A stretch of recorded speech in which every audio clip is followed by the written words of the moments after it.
C'est parti pour une 5e. Je vous remercie d'être là. Ça va être spécial ce soir. C'est ma préférée à moi, cette conférence-là.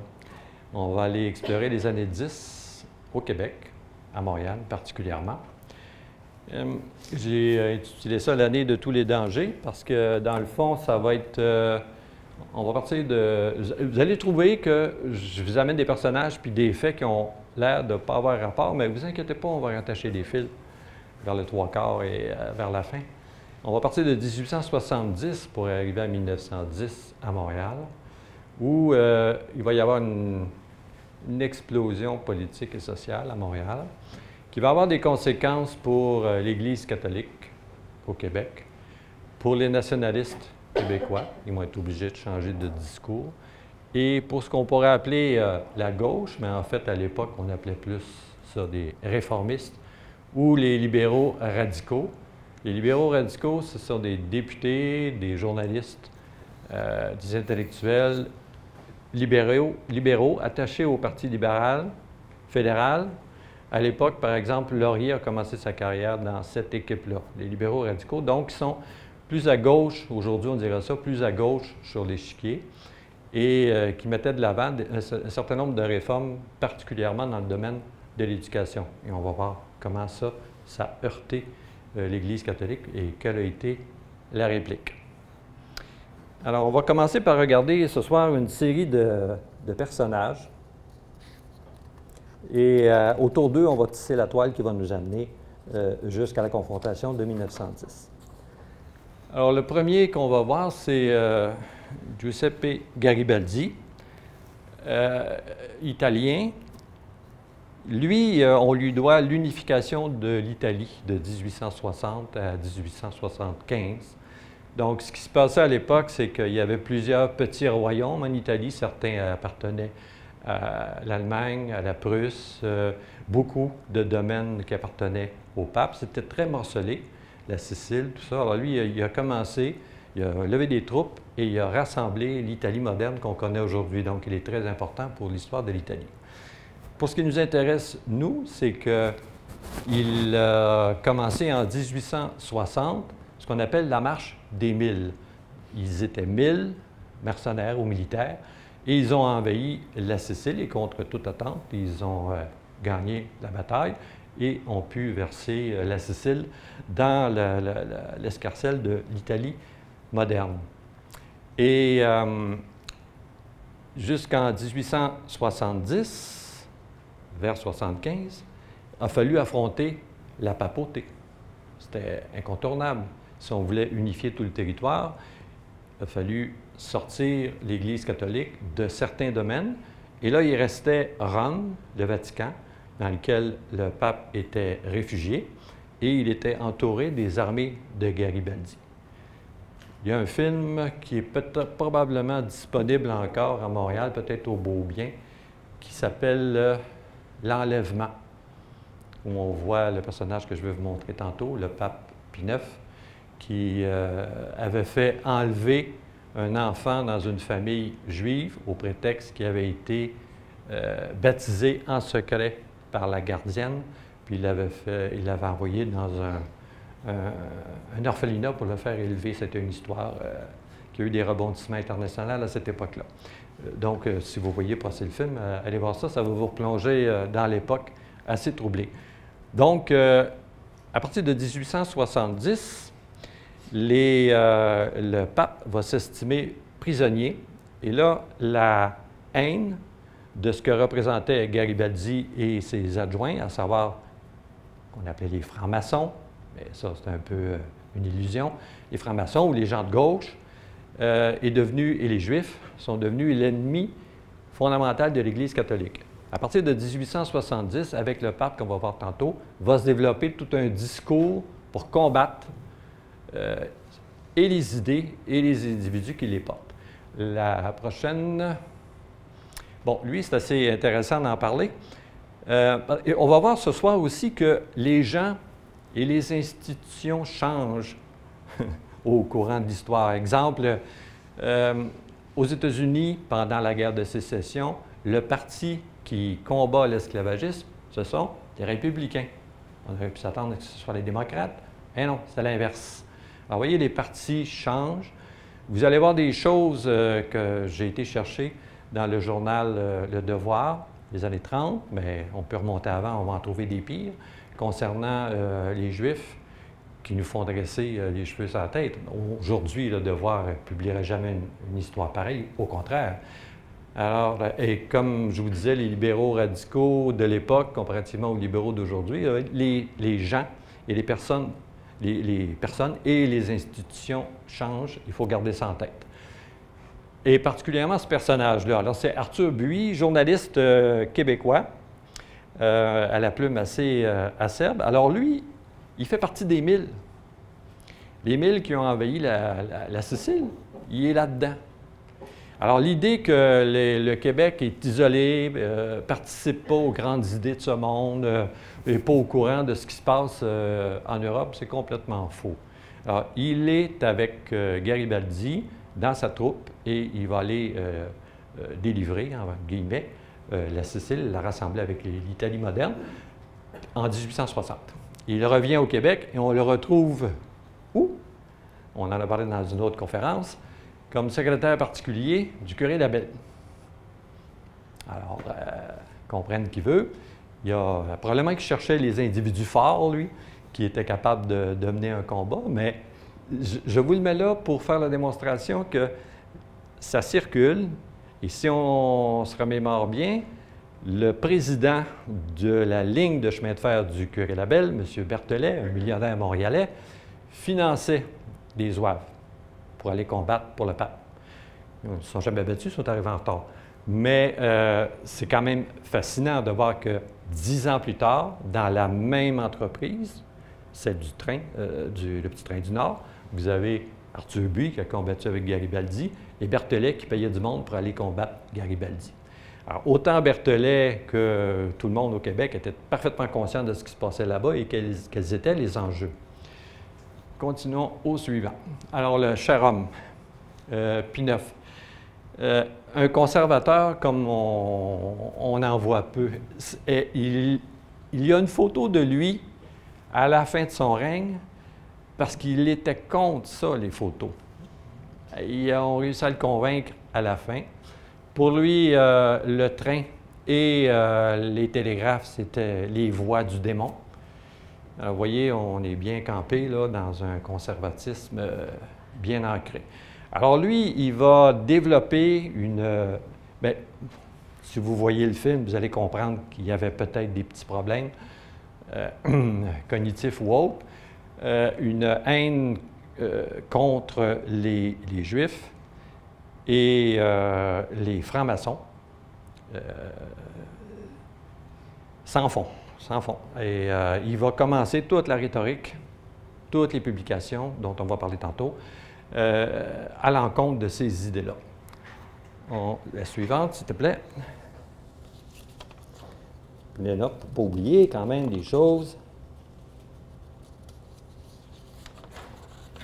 Bon, alors à partir de ce moment-là, le combat de Rome, ou du pape, le libéralisme, à savoir l'ouverture des marchés, les libertés personnelles, les grandes usines, dans le fond, le matérialisme, le socialisme, évidemment, et le rationalisme. Le rationalisme, on va en parler tantôt, c'est quelque chose pour eux de très pernicieux. On va le voir dans la dernière diapositive, pourquoi ça les fatiguait tant que ça.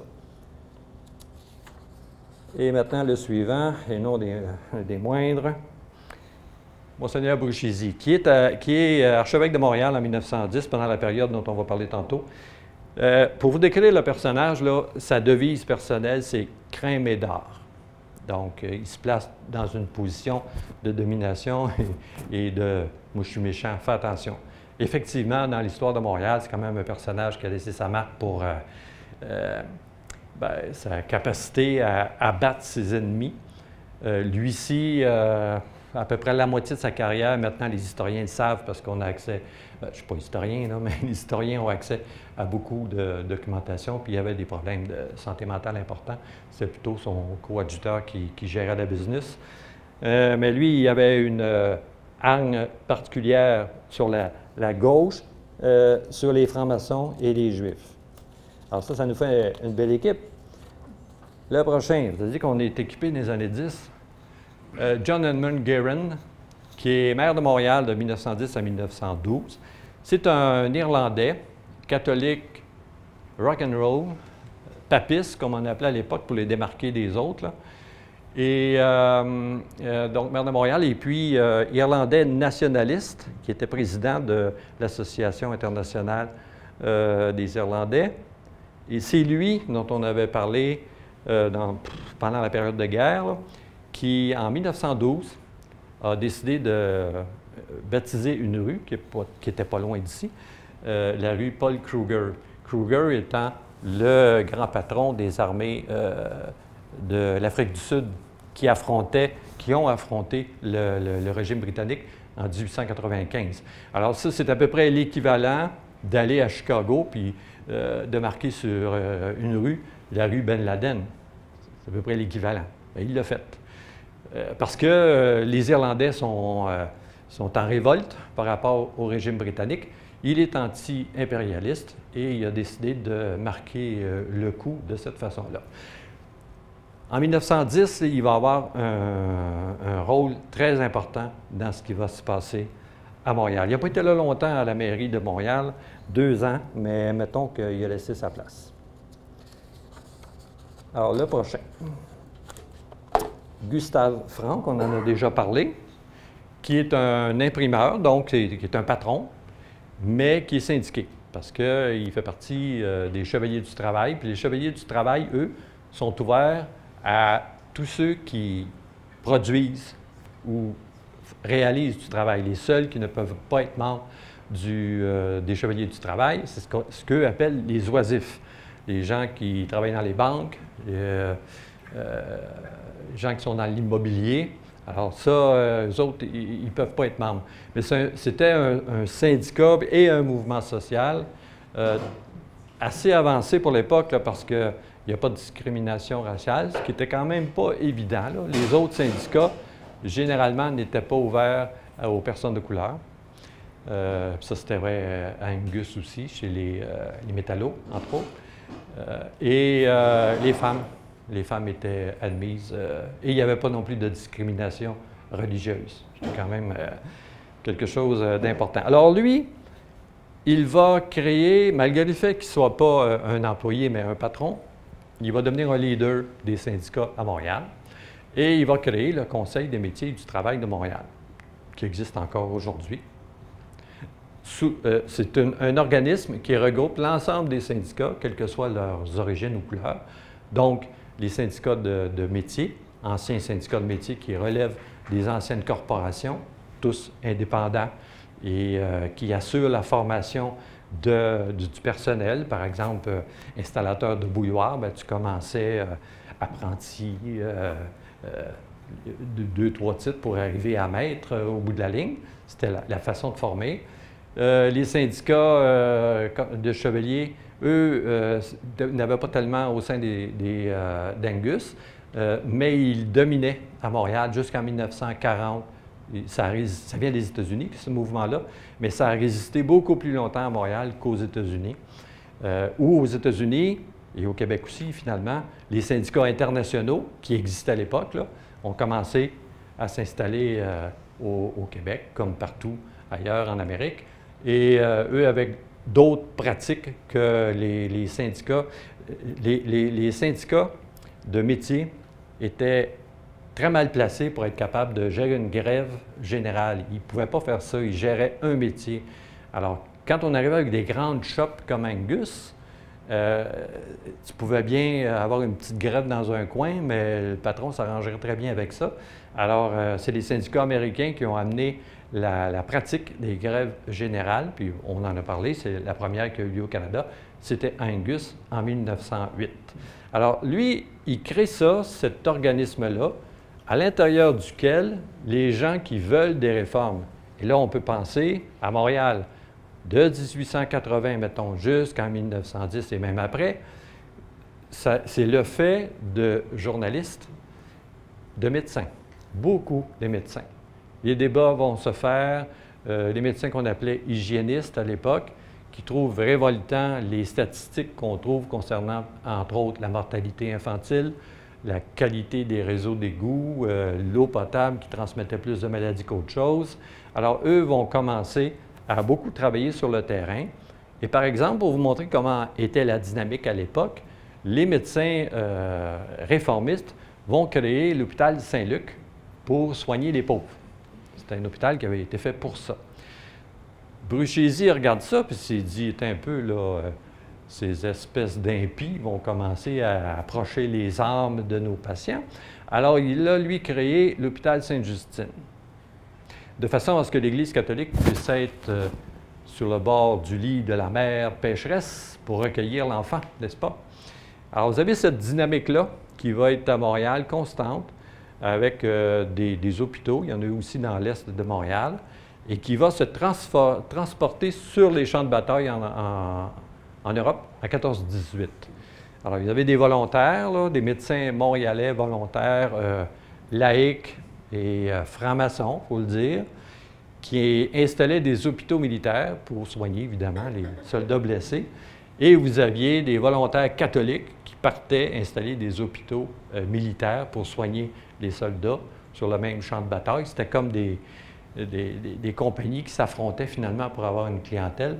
Ça a été constant jusque dans les années 20, 30 à peu près. Cette lutte entre les médecins au sein du corps médical et l'Église catholique. Alors, lui, ce personnage-là, il est aussi membre de la Ligue de l'enseignement. On va voir qu'est-ce que ces gens-là demandent.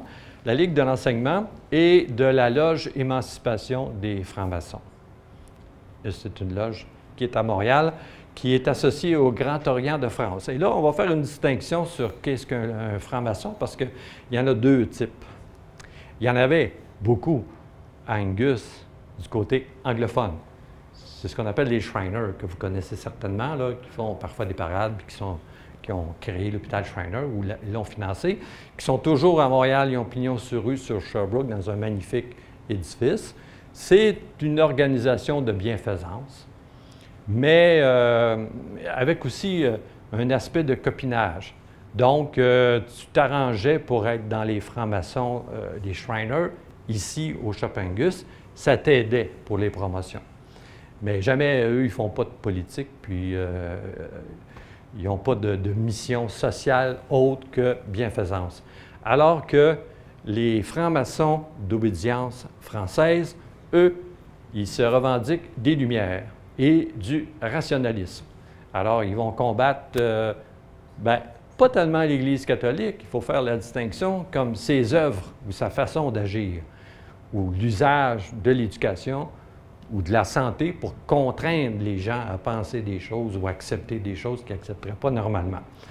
Donc, la Ligue d'enseignement, à partir de 1900, va introduire la discussion concernant la laïcité dans les écoles. Alors, les personnages qu'on a vus tantôt, Bruchézy, il a vu là un danger apparaître imminent et qu'il n'était pas question qu'il se propage. Et l'autre gros combat qu'ils ont mené, c'était les livres scolaires. À l'époque, chaque communauté religieuse avait son école et ses livres qu'elle faisait imprimer elle-même, puis qu'elle vendait aux familles assez cher, merci. Et à l'époque, les gens déménageaient souvent. Et alors, quand les 8 enfants changeaient d'école, il fallait racheter pour les 8 enfants les livres de la communauté machin truc. Donc, pour les familles, ça représentait une charge financière importante. Donc, aussi étrange que ça puisse nous paraître aujourd'hui, ça a été une lutte épique, très importante, et ça a été un des motifs pour lesquels Monseigneur Bruchézy va déclencher ses foudres en 1910. La suivante, Henri Bourassa. Alors, c'était le directeur du Devoir qui a été créé en 1910. Donc, on est toujours dans les mêmes eaux. Nationaliste, bien sûr, un libéral et qui était associé à Laurier au début, mais lui, il est à droite vraiment de l'échiquier. Par exemple, il va se battre bec et ongle contre le vote des femmes. Ça, pour lui, c'était une abomination. Donc, est extrêmement catholique aussi. Et il va être au centre de la crise de 1910. Là, ça veut dire que lui, il va l'exprimer le plus clairement. Et dans les livres d'histoire ou pour les historiens, le discours de Henri Bourassa en 1910 à la chapelle Notre-Dame, c'est, regarde, tu as le joint, là, ça va tourner, là, autant pour les nationalistes que pour les catholiques et pour la gauche, mais pour d'autres raisons. Alors, on va le suivant. Je ne peux pas le regarder en avant, mais j'ai des notes ici. Ah oui, je l'aime beaucoup. Umberto Benigni. Alors lui, il est actif de 1900 jusqu'en 1926. Là, il va finir avec Mussolini. Mais au début, il se définit comme étant socialiste. Alors, 1910-1912, il dirige une revue. En fait, il a créé les services secrets du Vatican. Ça s'appelait La Sapinière. Et il s'était doté d'un réseau d'informateurs partout sur la planète, dont des curés qui étaient à Montréal et qui faisaient parvenir à ce charmant personnage des informations sur, par exemple, le juif machin truc a été élu conseiller municipal à Montréal. Pouf! Ben ça dans une revue. Monsieur Untel fait partie de la Ligue de l'enseignement et des francs-maçons Émancipation. Pouf! On met ça dans une revue et on distribue. C'était la revue des sociétés secrètes que vous allez trouver dans les bibliothèques universitaires, en tout cas, encore aujourd'hui, avec des atrocités là-dedans, là, incroyables. C'est la chasse aux Juifs et aux francs-maçons. Alors, c'est lui qui, de Rome, organise toute l'intendance d'information, d'espionnage, et qui va... Et le Québec n'y échappe pas, là. L'abbé Villeneuve fait partie de tout ça. Il y a un réseau au Québec qui est actif là-dessus et qui fournit ces informations-là, mais qui va aller plus loin plus tard. Alors lui, il a créé le bulletin de la Ligue anti-judéo-maçonnique. Ça donne le programme. Alors le prochain, là, on voit le devoir, mais ça date de 1928, ça, mais c'est quand même désolant, là. Si l'étranger veut les Juifs, il peut les prendre. Il cite Goebbels dans le devoir, première page. C'est quand même incroyable. Goebbels était le ministre de la désinformation nazie. L'accord de Munich a été un rude échec pour la juiverie mondiale. Et allez hop, en veux-tu? Là, je t'en sers tant que tu veux. Alors, déjà dans les années 10, c'était moins marqué dans le devoir, mais c'était déjà là, le fondement. Je vous présente ça pour deux raisons. Pour voir le climat de l'époque, à quel point c'était exprimé publiquement et que c'était une chasse organisée et admise que de courir après le Juif et de lui faire supporter tous les problèmes qu'on pouvait connaître. Des fois, on peut se dire qu'on est en train de revivre ça sur d'autres modèles. Et ça, d'une part, puis aussi pour le dire que le devoir a reviré bout pour bout, là. Puis jamais vous verriez ça dans le devoir. Et vous aviez à l'époque ce qu'on appelait des tirés à part. C'est quand même incroyable de voir ça. Ça se trouve encore dans les bibliothèques. Genre, le Juif et les banques au Canada, là. Le devoir publiait ça. Une petite brochure de 15-20 pages, puis on vendait ça 15 cents, 10 cents. C'était comme des petits nananes qu'on distribuait au bon peuple.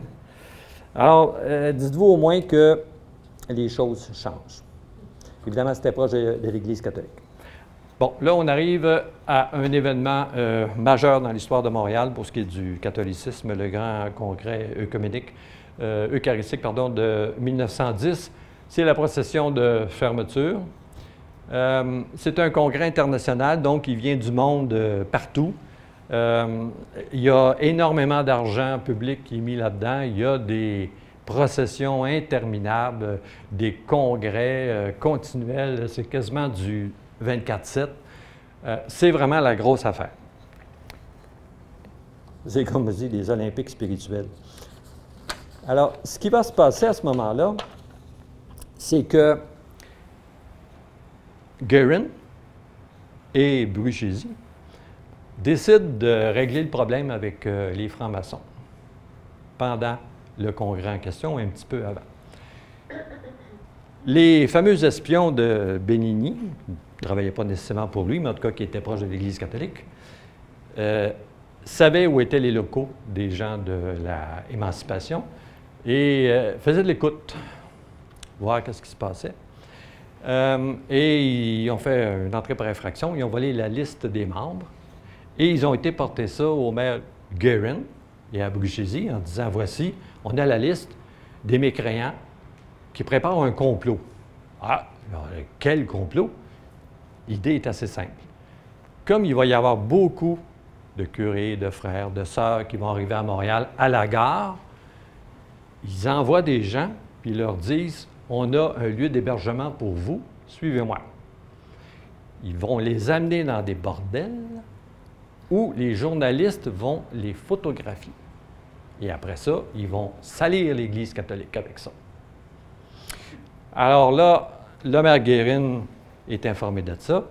Il décide de faire le grand ménage. Il y a à l'Hôtel de Ville, même aujourd'hui, mais à l'époque, des pouvoirs de commission spéciale pour faire des enquêtes. C'est un peu comme des commissions d'enquête royales. Ils ont des pouvoirs étendus, ils peuvent contraindre des témoins à venir témoigner. Alors, ils ont la liste des membres d'émancipation dans laquelle on va retrouver un certain nombre de fonctionnaires de la Ville de Montréal, particulièrement du côté des médecins hygiénistes, bien sûr. Alors, ils commencent à les faire venir et leur poser des questions. Est-ce que vous croyez en Dieu? Une entrée en matière un peu dure. Est-ce que vous croyez au diable? Et là, on les martyrise, ces pauvres gens-là. Ça a vite cessé parce qu'évidemment, il existait des tribunaux à l'époque. La Cour supérieure a ordonné la fin de ce simulacre de procès-là, mais la job était faite, à savoir que les gens qui avaient été nommés, stigmatisés en public, bien entendu, ils ont perdu leur emploi. Il y en a qui ont été tenus à l'exil, comme Godefroy Langlois, qu'on va voir tantôt, qui a fini sa vie en Belgique. Le docteur Laberge, qui était le chef hygiéniste, le médecin hygiéniste de la ville, a été remercié de ses services. Ça a décapité le côté, mettons, médecin réformiste et les réformistes municipaux. Mettons que Guerin leur a fait la job. Donc, le congrès eucharistique a servi de motivation pour venir détruire l'embryon, mettons, de mouvement réformiste qu'il y avait à Montréal, puis qui est quand même, qui était bien structuré, et décapiter les francs-maçons, mais ils vont reformer une autre cellule qui va s'appeler Force et Courage, avec toujours Gustave Frank. Mais vous allez dire en tout ça, oui, mais OK, mais là, on parle d'Angus, man. Oui, on y arrive pour deux raisons. D'abord, ils ont survécu, malgré tout, grâce au Conseil des métiers. Et les cotisations qui venaient de tous les syndicats, particulièrement des gens d'Angus, parce qu'ils étaient tout simplement nombreux. Je ne vous dis pas que les employés, le matin, allaient au shop et disaient « Oh, tabarnouche, aujourd'hui, on va donner des cotisations aux syndicats, puis ils vont pouvoir aider les gens de gauche, je suis content. » Non, non, pas tout. Mais néanmoins, avec cet argent-là, il y avait des locaux, ils pouvaient publier des journaux, ils étaient capables d'organiser des manifestations et des rassemblements de toutes sortes, et même de se payer de la publicité dans les journaux. Ça leur donnait une carapace où ils étaient à l'abri de Monseigneur Bruchesi. Alors là, ils ont pu survivre à cette attaque foudroyante. Au moins, la partie syndicale, ouvriériste, est passée à travers la crise de 1910. Du côté des médecins, ça a été beaucoup plus dur, et de la fonction publique, je pense qu'on peut dire qu'il y a eu une purge assez efficace à ce moment-là. La suivante, parce qu'il s'est passé bien d'autres choses à ce congrès-là. Alors, le Devoir, à l'époque, qui suivait les aventures, il date de 1910, ça, les aventures des francs-maçons, et qui expliquait dans l'article que là, ils sont obligés, les francs-maçons de Montréal, d'aller chercher de l'aide en France pour survivre, fait qu'ils font venir des conférenciers puis des gens pour leur donner le soutien. Alors, c'est comme, À l'époque, c'était un combat public qui se passe dans les journaux de différentes tendances, où un appuie un ou l'autre. Et c'est le sujet de l'heure à Montréal. La suivante. Bon, l'autre raison pour laquelle on est dans la situation que je vais vous décrire tantôt, pas la crise avec les mouvements de gauche, c'est accessoire utilisé par l'Église, mais il y a une autre histoire qui va se produire au même moment, au même congrès, qui va avoir des conséquences. Je vous ai parlé du Canadien Pacifique qui développait l'Ouest canadien. J'ai retrouvé ce placard publicitaire. On offrait des fermes gratuitement de 160 acres. Évidemment, c'est un peu idyllique, là, mais construction, tout est fait. Tu arrives là, tu débarques du train, on te donne une poche de semences, puis pouf, on passe l'année prochaine avec le train ramasser la récolte. Et ça a été un succès, bien sûr, dans l'Ouest canadien. Ce qui fait que la population francophone ou métisse de l'Ouest canadien, qui représentait un peu plus de 50 de la population en 1885-1890, en 1910, on est à 5 ou 6 % Ce sont des Ukrainiens essentiellement qui sont venus développer l'Ouest canadien, des Finlandais, des Islandais, des Polonais, mais à l'époque, les Polonais, c'était occupé par la Russie. On les appelait les Ruthènes, qui est en fait une religion, et donc des Ukrainiens. Après, ils sont devenus des Ukrainiens après 1918. Mais on parle en général là, des Ukrainiens. Donc, ils forment des communautés importantes dans l'Ouest canadien et les Canadiens français, eux, sont passés au hachoir de l'histoire, mettons. Alors, suivant.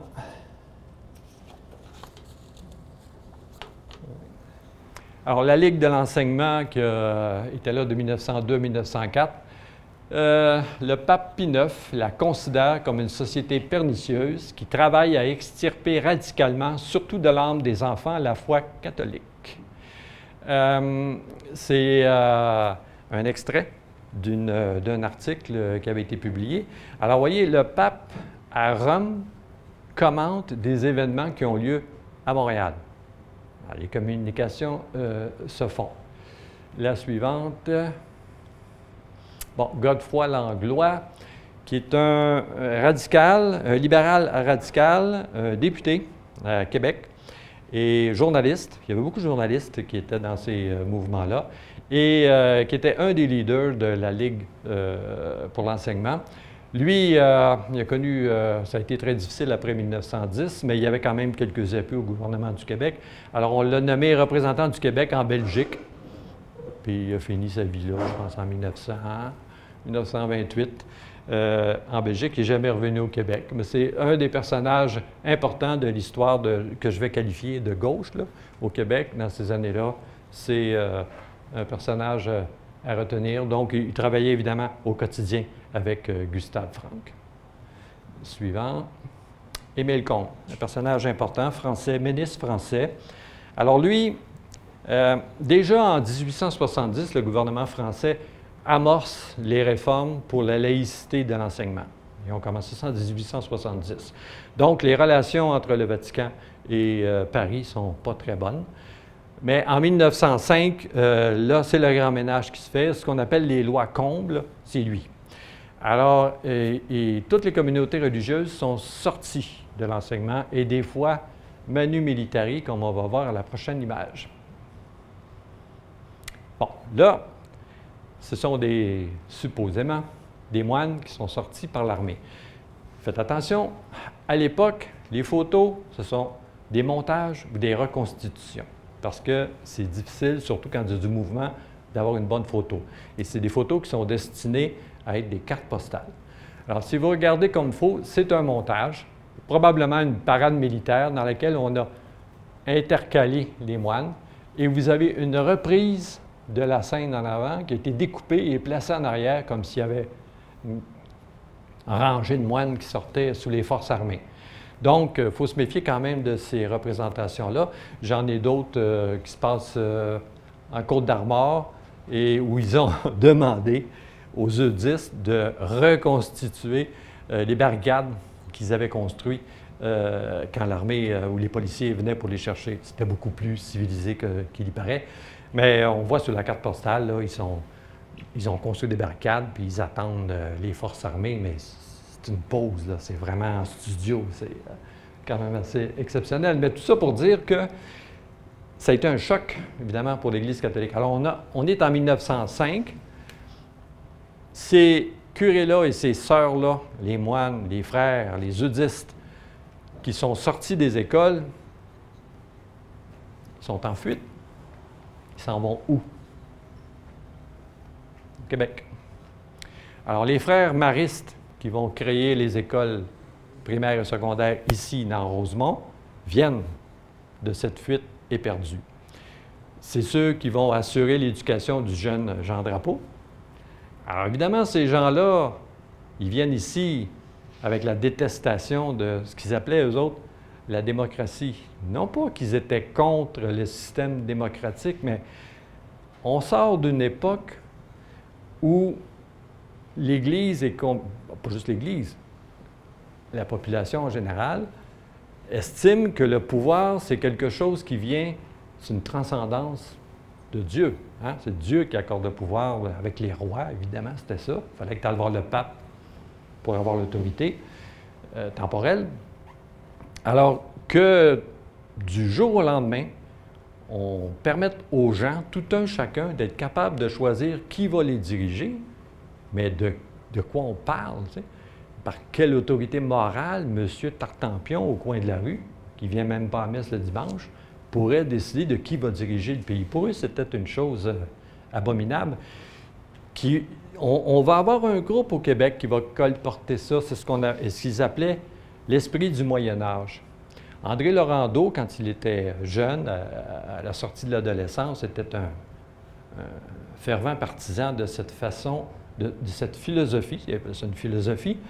L'esprit médiéval, ça consiste à dire que l'être humain va adopter une conduite en fonction de ses valeurs religieuses. Et tu n'as pas besoin d'un gouvernement pour te dire comment te conduire. Tu n'as à la rigueur même pas besoin de loi éditée par un Parlement, puisque l'Église nous donne toutes les règles à suivre. Comment se comporter selon les événements et quelles sont les vertus chrétiennes. Donc ça va perdurer, cette idée-là, là, jusqu'après la guerre de 1939-45. Quand on dit qu'il y avait des mouvements antidémocratiques au Québec, c'est de cette eau-là. Hein? C'est pas comme des mouvements communistes qui veulent détruire les gouvernements occidentaux. C'est pas de ce rapport-là. C'est vraiment... On va prendre 2 secondes pour parler de la différence entre la tradition, la modernité et l'hypermodernité.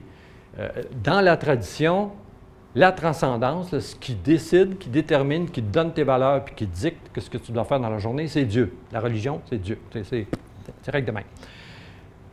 La modernité, elle a placé l'être humain au milieu. C'est lui. Il a son autonomie, il prend ses décisions, il sert de sa rationalité, puisqu'on appelait les Lumières à l'époque, pour déterminer comment il doit se conduire. Il n'y a pas besoin d'un curé pour lui dire comment fonctionner. Ça, c'est la modernité. Évidemment, l'Église catholique s'attache à la tradition, ce qu'on va appeler le conservatisme, mais la modernité va finir par pousser, évidemment, pour arriver jusqu'ici. On entend souvent l'expression « hypermodernité ». C'est la période dans laquelle on vit. Et la distinction qu'on va faire est la suivante, c'est que maintenant, les gens vont gérer leur vie non pas à partir de la tradition ou de Dieu, ou de l'idée de ce que devrait être la communauté ou la démocratie, mais de leurs intérêts propres. Les gens prennent des décisions en fonction de leur propre volonté. Alors, c'est la période des droits individuels. Hein? Moi, j'ai le droit, moi, j'ai le droit, moi, j'ai le droit, puis c'est ce qu'on voit tout le temps dans les journaux. Hein? Il n'y a plus d'unité, il n'y a rien qui rallie les gens comme combat, c'est uniquement la réalisation de mes intérêts ou de mes ambitions, c'est tout ce qui compte. C'est ce qu'on appelle l'hypermodernité. C'est un petit peu plus compliqué que ça, là. Je vous fais un raccourci, mais ça donne un changement dans le rapport au public qui est extrêmement important. Et je vais quand même vous donner un exemple pour bien comprendre de quoi on parle. Vous pouvez avoir quelqu'un qui dit à son voisin demain, il y a une manifestation pour l'environnement, puis c'est effrayant comment ça va, les changements climatiques, fait que je m'en vais à la manifestation. Le soir, là, il faut qu'il change sa voiture. Alors, il va voir sur Internet ou dans les revues spécialisées quelle est la meilleure offre à l'heure actuelle, coût, là, bon, un Hummer. Il achète un Hummer. Il prend son Hummer, puis il s'en va à la manif le lendemain. Il n'y a pas de contradiction. Dans le cas de ses besoins de déplacement, il a pris la décision la plus rationnelle qui était la plus opportune pour lui. Dans le cas de l'environnement, il prend la décision la plus rationnelle, la plus opportune pour lui. Il n'y a plus cette connexion entre tes gestes et une pensée globale qui ferait qu'au moment de ta mort, tu te demandes si tu as vécu selon tes principes. Ça n'existe plus, ça. On va se demander quand on va mourir, on a-tu réussi ou pas? Ça va être ça, là. Alors, c'est le grand changement qu'on connaît, mais ça n'a pas rapport avec 1910, mais ça permet de voir que les choses changent quand même et où se situe le point de bascule. La suivante. Ah oui, bon, alors c'est un extrait du livre d'Éric Leroux qui a fait une biographie de Gustave Franck. Alors, comme le rappelle son biographe Éric Leroux, Franck fut la cible de choix du clergé et des nationalistes. On l'attaque pour ses idées, mais on met en relief aussi ses origines européennes et ses accointances avec la franc-maçonnerie pour le discréditer. Toutefois, il ne se laisse pas facilement intimider et il a la réplique facile. Je vous signale que Gustave Franck a été déclaré personne d'intérêt national par le gouvernement canadien. Bref, il a quand même été reconnu quelques décennies plus tard. Mais ça vous donne une idée de la situation du personnage et une chance qu'il y avait le Conseil des métiers pour aller se réfugier. La suivante, Alfred Loisy. OK, je le garde encore pour quelques secondes. Je reviens au congrès eucharistique pour la crise nationaliste et catholique. Alors, on a vu que, bien sûr, grâce aux syndicats, on avait le Conseil des métiers qui offrait une protection aux francs-maçons. On a vu comment on a utilisé ça pour se débarrasser des francs-maçons au Congrès. Mais on a vu aussi, avec le placard tantôt, l'efficacité du Canadien Pacifique a changé la démographie dans l'Ouest canadien.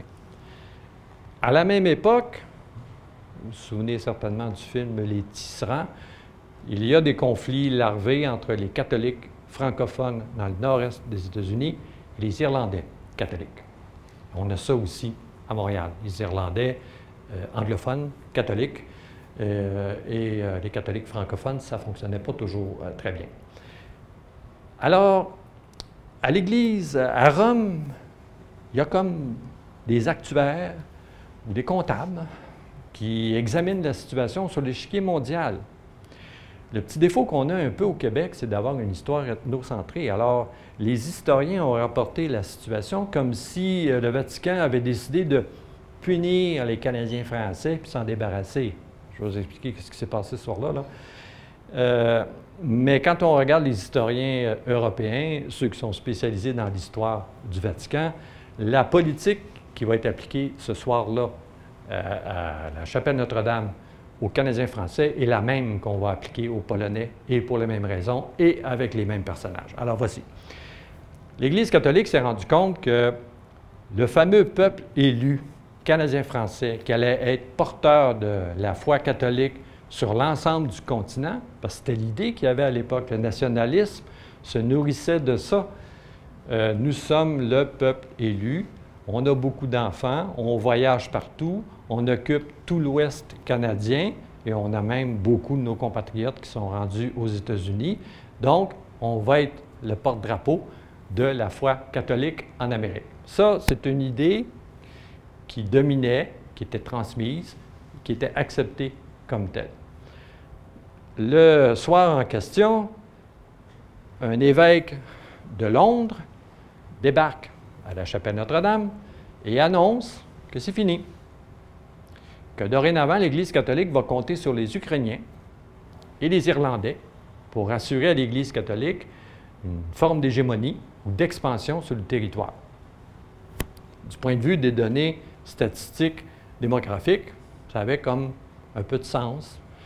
Puis quand tu gères ça comme une business où c'est le nombre qui compte, bien, on peut comprendre la décision de l'Église catholique. On peut la comprendre en c'était la leur. Et ils ont le même phénomène en Pologne, où là, à l'époque, évidemment, la Pologne est subdivisée en plusieurs royaumes, là, mais la Russie en occupe un bon bout. Et il y a les Ukrainiens, qui étaient à l'époque des Polonais, puis qui vont s'appeler des Ukrainiens plus tard, mais pour le moment, on les appelle les Rutènes, qui sont, ne nous trompons pas, de l'Église catholique, malgré le fait qu'on les appelle les orthodoxes. Il y a 2 lignes chez les orthodoxes, là, et c'est une des bases, c'est incroyable que ça puisse paraître, de l'acharnement de la guerre qu'il y a actuellement en Ukraine. Parce que le centre névralgique de ce qu'on appelait la vraie Église catholique, c'était Kiev. Bon, je passe les détails là-dessus, mais il y a des livres très intéressants qui sont écrits et ça nourrit toute une pensée russe à l'effet que la vraie Église qui est sortie de Constantinople, c'est nous autres qui l'ont, hein, c'est pas les Rutènes qui, eux, sont des déviants qui sont restés avec l'Église catholique. Ils ont des rites différents, à savoir que les curés Rutènes peuvent se marier, et puis évidemment, ils ont plusieurs autres choses qu'on ne trouve pas dans l'Église catholique, mais Rome va leur accorder des dispenses. Alors, à Montréal, vous allez avoir des curés qui relèvent de l'Église catholique, mais qui sont orthodoxes et rutènes. Alors donc, ils comptent sur cette Église-là. Vous avez l'Église catholique romaine et l'Église catholique universelle. Dans l'universel, vous avez les orthodoxes. L'Église catholique romaine, ça, c'est celle qu'on connaît ici. Mais ce monde-là, ils sont peut-être en chicane depuis 1516. Il y a un schisme, mais ils restent associés encore, là, du point de vue de la liturgie, du point de vue des concepts religieux. Ils sont encore officiellement, puis ils ont des réunions à l'occasion. Je pense qu'ils participent même au concile. Alors donc, l'Église catholique annonce ça ce soir-là. Alors, sur la scène, vous avez Henri Bourassa. Et Henri Bourassa, je pense qu'on a des extraits de son discours après ça, peut-être. Je reviendrai à Loisy. Non. Ah, mon Dieu, qu'est-ce qu'on a fait avec nos amis du devoir?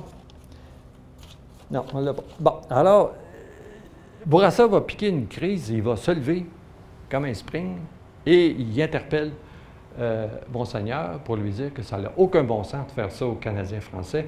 Ce discours-là de 1910, qui est reproduit dans le Devoir le lendemain, un verbatim, semble-t-il qu'il y avait des sténos, mais on peut penser que ça a été peut-être un peu réécrit avant publication. Normalement, c'est ce que les gens faisaient à l'époque, particulièrement Bourassa, qui avait quand même un verbe, c'était un orateur très recherché. Il déchire son linge. Bourassa déchire son linge sur la scène et attaque la décision, pas l'Église évidemment, parce qu'il est un pratiquant. Il va dénoncer la décision de l'Église catholique. C'est un moment charnière dans l'histoire des nationalistes, parce qu'auparavant, il suffisait de se promener en disant « on est le peuple élu », c'est nous autres qui va finalement être capables de coloniser tout le pays. Avec la foi catholique et notre langue, nous allons pouvoir organiser et dominer la scène politique canadienne. C'est fini. L'Église vient de dire c'est fini. Ça ne se passera pas de même. C'est d'autres qui vont faire la job. Alors, qu'est-ce que ça implique? La notion de Laurentie va commencer à sortir. L'idée que si on n'est pas le peuple élu qui va aller propager la bonne nouvelle, on va devoir se trouver un territoire sur lequel on a une domination ou une majorité. Donc, l'idée que le chanoine gros va commencer à pousser, c'est celle de la Laurentie ou de l'indépendance du Québec. Ça se parle comme ça, dans ces termes-là, à l'époque. By the way, dans la biographie du chanoine gros, on voit qu'en 1905, il est à Paris, 1905-1906, pendant les lois Combes, et il explique là-dedans qu'il est obligé d'enlever sa soutane pour se promener dans les rues, parce que les gens lui lancent des roches. Alors, les inimitiés étaient vraiment profondes, là. C'était quasiment dangereux de se promener en tant que religieux à Paris. Lui-ci, il revient évidemment avec cette idée-là, là, hein, qu'il faut combattre les francs-maçons, parce que c'est ça que ça donne comme résultat. Alors, donc, le grand revirement, bien, pas revirement, mais le changement de directive pour les mouvements nationalistes se passe à cette époque-là. On va changer toute la dynamique et tout le discours. Bon, on sait que ça va revenir, on va connaître quand même un certain succès. Ce n'est pas la fin, loin de là, du mouvement nationaliste, mais sachons qu'en 1910, là, il va se produire à Montréal ces trois crises-là. Celle de la foi catholique, les gens qui perdent leur repère puis qui ne savent plus trop qu'est-ce qu'ils vont devenir comme catholiques, qui n'ont pas été assez fins pour gagner le ciel sur terre. C'était vraiment terrible là, comme nouvelle, là, ce qui s'est passé là. L'Église n'a pas été très, très délicate, mettons. Il aurait pu envoyer, mettons, un évêque francophone, peut-être que personne ne voulait le faire, mais en tout cas. Vous avez la gauche de Montréal qui est décimée par l'espèce de faux procès qui a été intenté à la Ville de Montréal. Et vous avez les nationalistes qui se retrouvent avec une obligation programmatique. Là, oups, on a un problème, de discours ne tient plus, il faut qu'on change absolument notre façon de voir ou de présenter les choses. Alfred Loisy, c'est un personnage français, c'est un théologiste, un catholique. Et lui, il a déclenché ce qu'on appelle la crise moderniste en 1896, mais surtout avec un livre qu'il publie en 1904.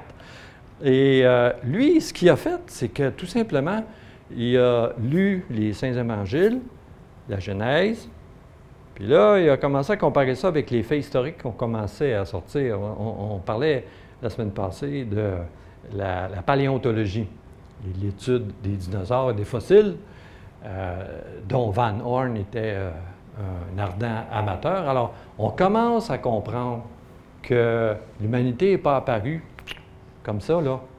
Il y avait des dinosaures, là, puis il n'y en avait pas. Au paradis avec Adam et Ève, là, ça se peut pas. T'sais. Alors, lui, non pas qu'il voulait combattre l'Église, c'était un bon catholique et un théologien, mais il voulait que l'Église arrête de compter des sornettes de même, là, puis se mette à parler vraiment des valeurs que comprend le catholicisme et puis de faire de la religion quelque chose d'un peu plus rationnel. La rationalité, elle a été amenée par Loisy, entre autres. Ça s'est focalisé autour de lui. Il a été excommunié, bien entendu. Il a quand même continué sa carrière à l'université. Mais c'est lui qui a déclenché la crise moderniste. Ce que ça va nous donner, la prochaine, c'est le serment antimoderniste. Donc, tous les religieux, là, j'en ai seulement une partie. C'est très long, c'est à 3-4 pages. Mais quand tu rentres dans les ordres, tu es ordonné prêtre, il faut que tu prêtes ce serment-là. Alors, enfin, d'une manière générale, je professe n'avoir absolument rien de commun avec l'erreur des modernistes qui tiennent qu'il n'y a rien de divin dans la tradition sacrée, ou bien pis, qui admettent le divin dans un sens panthéiste, si bien qu'il ne reste plus qu'un fait pur et simple à mettre au même niveau que les faits de l'histoire. Donc, cette production de Loisy, ici, on la ressort, là, et s'il commence à examiner la foi catholique en regard de l'histoire de l'humanité, on n'est pas sorti du bois. Donc, il dénonce ça. Les hommes, par leurs efforts, leur habileté, leur génie, continuant à travers les âges l'enseignement inauguré par le Christ et ses apôtres.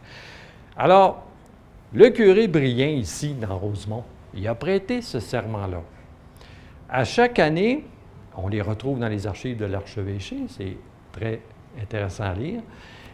Il y a un formulaire, comme toutes les paroisses du Québec, dans lequel il doit dénombrer les citoyens et indiquer le nombre de mécréants et leur nom. C'était marqué comme ça, mécréants. Et il y avait une case pour les francs-maçons. Alors là, il fallait qu'il indique qui, dans la paroisse, était franc-maçon et le nombre de juifs qu'il y avait dans sa paroisse. Puis là, bien ici, on voyait les rapport du curé Brien qui disait, pour ce qui est des Juifs, aucun Deo gratias. Il écrit ça à côté. Alors, cette lutte contre la modernité elle était rampante et partout. À l'évêché, au presbytère, dans les écoles. Les curés qui ont été expulsés tantôt, là, les eudistes, là, je suis en train de travailler sur une monographie là-dessus, eux, là, ils ont été pauvres hommes. Ils ont été envoyés s'occuper du Labrador. Ce qu'on appelait le Labrador à l'époque, c'était, mettons, de Bécomo jusqu'à l'autre bout, Blanc-Sablon. C'est en 1903, 1905, tu pars en bateau de France, puis tu débarques Rivière-au-Tonnerre. Mais celui de Rivière-au-Tonnerre qui m'intéresse, 3 ans plus tard, il a commencé à construire une semi-cathédrale à Rivière-au-Tonnerre où tu as 120 pauvres pêcheurs qui n'ont rien d'autre qu'une hache. Puis, en tout cas, c'est fascinant de voir la capacité de travail de ces gens-là, mais ils sont répandus partout sur le territoire avec cette mentalité-là. Là. C'est ça qu'ils vont faire dans les années à venir.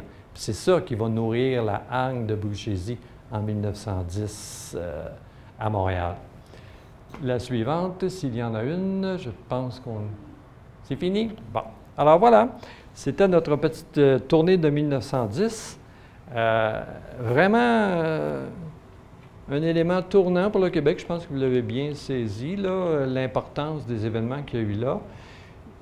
Ce qui m'interpelle toujours, moi, puis que j'espère être capable de vous transmettre, c'est à quel point les idées qui circulent en Europe sont connues ici, sont livrées par des individus, ils ont des publications, ils sont présents dans les universités, dans les journaux, et ils les transportent, ces idées-là de renouveau, des lumières, de rationalité, dans la gestion du bien public.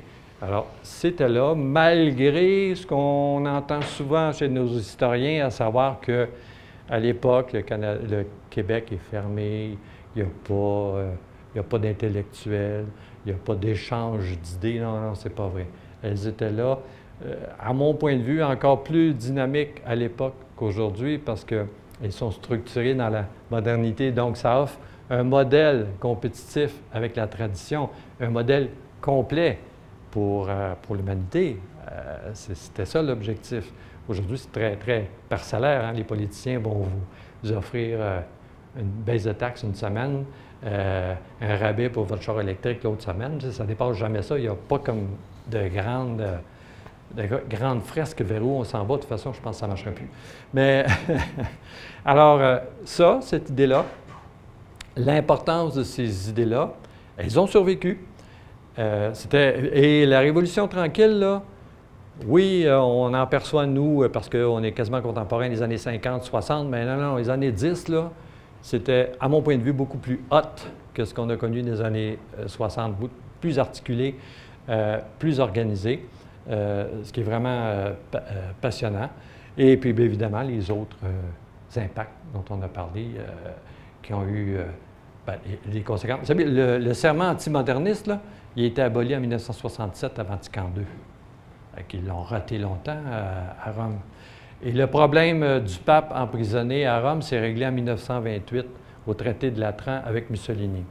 Ce qui fait que si vous allez à l'église Notre-Dame de la Défense, dans la petite Italie, vous allez voir une fresque où il y a Mussolini. A survécu à toutes les purges, puis à la guerre. Parce que pour l'Église catholique, c'est lui qui a libéré le pape. Alors, la raison pour laquelle il est là. Bon, alors j'espère que vous avez apprécié, que j'ai été assez clair. Si vous avez des questions, je suis disponible, évidemment, pour y répondre. Oui, monsieur. Est-ce qu'en 1910, il y a des institutions plus laïques qui ont survécu? Aujourd'hui, on connaît le Collège français, les jésuites qui étaient plus critiques.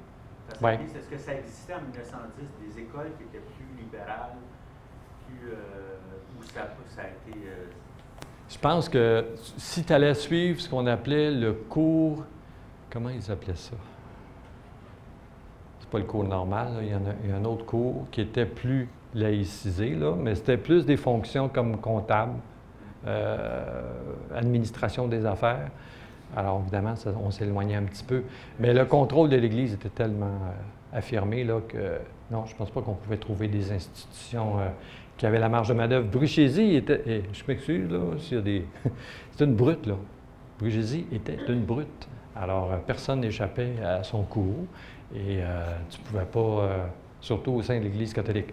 Mais vous avez des personnages, si vous avez vu le magnifique film Dites-moi pourquoi ces choses sont si belles, sur la vie de Marie-Victorin. C'est quand même un esprit ouvert, mais là, on est déjà dans les années 30. Là. Mais quand même, lui, des années 20 aussi, il est là.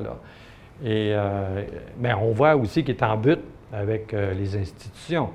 Mais oui, il y avait à l'intérieur des gens à l'esprit ouvert.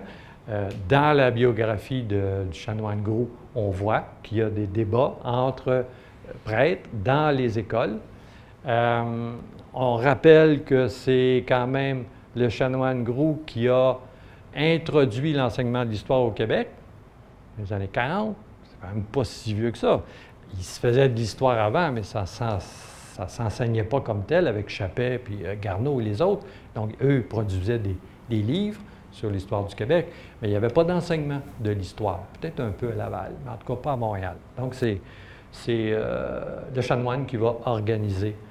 Et on voit dans le livre qu'il est toujours en train de négocier avec l'évêché sur ce qui peut se dire ou pas là-dedans. Parce qu'évidemment, l'Église catholique cherche toujours à avoir une relation de l'histoire qui prend en compte celle de l'Église catholique, hein, finalement, comme maître d'œuvre de tout ce qui peut se faire de bien en ce bas monde. Là. Ouais.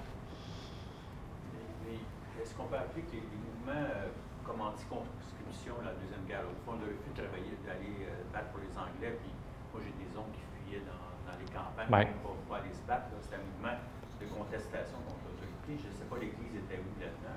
Ah bien, l'Église était de l'autre côté de la barricade avec les forces armées puis le gouvernement canadien, c'est sûr. C'était plus alimenté par les nationalistes, ça, à l'époque. Et comme André Laurando va être très actif là-dedans en 39-45, comme vous allez voir, Asselin, lui, il va être de l'autre côté, il va se porter volontaire, puis il va partir au front. Bien, pas au front, finalement, il va se retrouver aux Bermudes, à garder les Bermudes. Mais ça, c'est intéressant parce que le Commonwealth ou le gouvernement britannique, pendant la guerre 39-45, a confié les Bermudes à la protection du Canada, parce qu'on avait une marine quand même, bon, on pouvait aller faire un tour là. Ce qui explique la présence des paradis fiscaux aux Bermudes dans lesquels il y a tant de banques canadiennes qui sont impliquées. Ça vient de cette époque-là. Hein? Une occupation a toujours des résultats plus tard. C'était pas une occupation, ils étaient invités à... Mais en tout cas, il a passé la guerre là, mais il faut dire qu'il n'était pas très jeune non plus et il n'aura pas été très efficace sur le champ de bataille. Oui? Merci beaucoup déjà pour la présentation. Moi, je voudrais savoir, vous avez présenté que des hommes. Est-ce qu'il y a des femmes qui ont joué un rôle spécifique dans ces années-là ou elles étaient complètement hors tableau? Dans les années 10, j'avoue que je n'ai pas vu passer. Un petit peu après, au Monument national, il y a des classes qui sont organisées et le mouvement féministe se réunit là. Elles sont très actives dans les syndicats de couturières, le droit de vote pour les femmes, l'enseignement aussi, évidemment. Donc, on va les retrouver là, mais de ce que j'ai vu dans ma documentation des années 20, 30, ça se situe là. 1910, oui, sûrement, là. Sûrement, là. Il n'y a pas de... Quand je prépare ma recherche pour la Côte-Nord, je vois une femme en 1906, en canot, qui a fait toute la cartographie de la côte. Et c'est encore ces cartes qu'on utilise aujourd'hui. Elle était extrêmement efficace et minutieuse. Seule. Incroyable. Alors donc, il y a partout. Et vous avez raison. Elle passe malheureusement inaperçue, mais les historiens font des efforts maintenant pour retrouver ça. Puis je vais faire un effort aussi en 1910, à la prochaine conférence. D'autres questions, d'autres commentaires? Oui. Rapidement, pourquoi le Vatican a laissé tomber le peuple élu québécois? C'est quoi vous savez là-dessus? Bon, il y a un positionnement politique, là, clairement. C'est comme les franchises. tu as un head office, puis tu as des franchises. Et là, tu administres ça selon la clientèle disponible et tu fais l'offre ou tu vas chercher la clientèle. Alors, ils ont regardé les résultats statistiques, les recensements, puis ils se sont dit, si on continue à s'appuyer sur les Canadiens français qui ont des relations difficiles avec les Irlandais anglophones, et ou même avec les Ukrainiens dans l'Ouest, on est perdu. Ils ne constituent plus que 5 à 7 % de la population. Alors, ça va être les protestants qui vont dominer si on ne change pas d'équipe, puis si on ne met pas au travail d'autres mondes, quitte à faire quelques petits travers avec les pratiques pour permettre aux Riten d'occuper cet espace-là. Les catholiques polonais, là, quand ils ont appris la même année que c'était plus eux qui étaient les porte-parole de l'Église catholique en Russie, mais les Ukrainiens, ils ont eu la même réaction que les catholiques ici, là. Et l'Église catholique a pris la même décision pour les mêmes raisons. Alors, c'était pas parce que c'est les Canadiens français qui sont pas fins et ils ne travaillent pas comme du monde. Ça n'a rien à voir. C'est une question de gestion de business. Il y avait eu en Russie l'ukase de tolérance qui fait que les gens pouvaient maintenant professer la religion qu'ils voulaient. Donc, le champ s'ouvrait pour l'évangélisation. C'est ça qu'ils ont en tête, l'évangélisation de la Russie. Alors, ils ont dit qui sont les mieux placés, les catholiques polonais qui sont en conflit ouvert avec les Russes ou les Ruten ukrainiens qui font partie de la Pologne, mais qui sont historiquement associés à la Russie, qui parlent russe, les petits Russes, comme on dit, qui vont faire la job d'évangélisation vers la... Bien voilà, le calcul s'est fait, puis c'est comme ça. C'était pareil ici. C'était vraiment une question d'évangélisation, de capacité d'occuper le territoire et d'empêcher l'avance du protestantisme. Voilà. Oui? Non? OK. Alors, allez en paix. Ite missaïs. Ah. La semaine prochaine, on va être dans le contemporain, là, de 1992 jusqu'à aujourd'hui. Comment tout ça s'est construit, qu'est-ce qui s'est passé quand le CP est parti, les négociations, les difficultés. Ça va être assez intéressant. Merci. Merci. Merci.